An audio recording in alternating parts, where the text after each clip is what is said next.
Okay, friends, so we are going to be making some Charlie Harper inspired birds. For your project, I'm going to change it from the original this year, and we're going to do a beautiful painted paper using some sponge painting.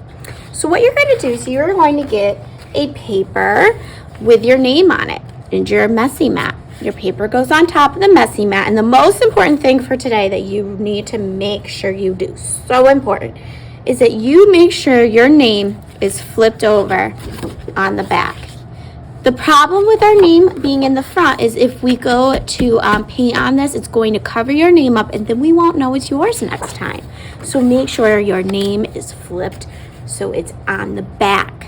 Now what you're going to do is decide what one of the secondary colors you would like to have. So again, those secondaries are the green, purple, and orange.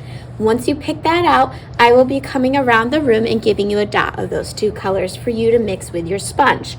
So I have blue and yellow here, so I wonder what color I'm going to make with those. I'm going to take my blue, and you can pick any of the two primaries, and I'm going to just do a dot, little dot in each corner, two of the first, and then I'm going to go in and give you some dots of the second. What we're going to do is you're going to get a sponge, and at first it might be a little hard to use if it hasn't been used all day because it's dry. So as you're using this sponge, eventually it will soak up some paint and work a little better. Holding a clean corner of my paper, that means we're going to hold this little corner the whole time and do that last. I'm going to take my sponge and I'm just going to kind of dab back and forth. I'm not moving the sponge like this, I'm dabbing. And it makes a very fluffy cloud-like texture. I can have some areas that have more yellow and some areas that have more blue, but my goal is to just take what I have and try to spread that out by dabbing, okay? So even when it looks like you don't have a lot left, you can probably gather where there's some light areas of paint. So I can see there's a big wet spot there, so I can move that. And I want to work kind of quick because if that dot of paint dries, I won't be able to get any wet paint from it. So it's okay to have a few spots where there's a little bit of the white showing. I'm going to work my way, grab from the wet top and work my way towards the bottom and see how far I can get that paint that I have to spread out.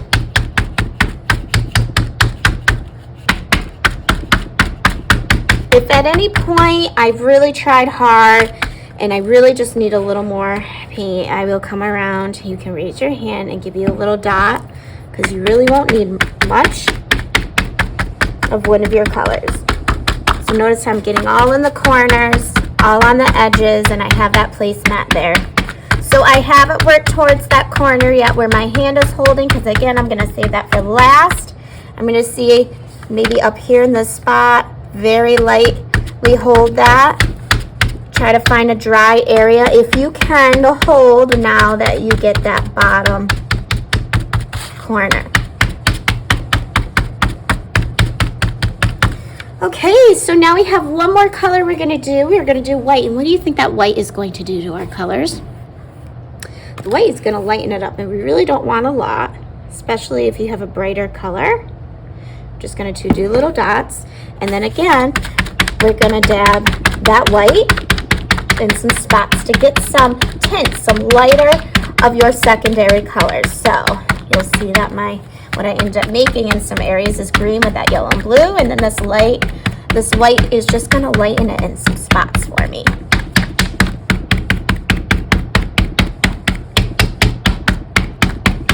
That's looking great. Look at my hands, friends. I only got that little part of my thumb. I did a really good job keeping my hands clean. So now that I'm done with that sponge, I'm just going to set it on my placemat somewhere, and I'm going to wait for Mrs. Plummer to give me the next direction.